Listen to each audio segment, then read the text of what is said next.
Applied agro চ্যানেলে আপনাকে স্বাগতম। আজকে ডিসেম্বর মাসের শেষ পর্যায়ে আপনি হয়তো নার্সারি থেকে কিছু গোলাপ চারা কিনেছেন এবং ভাবছেন এগুলি রিপোর্টিং করবেন কিনা। এটা সম্পূর্ণ নির্ভর করছে আপনার এলাকায় বিরাজমান তাপমাত্রা কত তার উপর।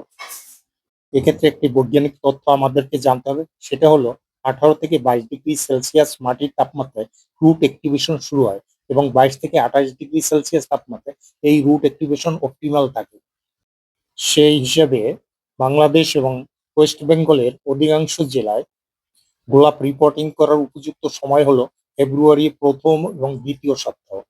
এখন ডিসেম্বর জানুয়ারি গাছে ফুলে বা বার্ডে আছে, রিপোর্ট করলে শখ বেশি হবে। রুট সিস্টেম পুরোপুরি অ্যাক্টিভ না এখন। ফেব্রুয়ারিতে তাপমাত্রা বাড়ার সাথে সাথে রুট গ্রোথ দ্রুত হয় এবং শখ কাটিয়ে উঠতে পারে। তাহলে এখন কি করবেন? যেভাবে আছে সেভাবেই রাখুন, শুধু হালকা পানি, আলো এবং বাতাস ঠিক রাখুন।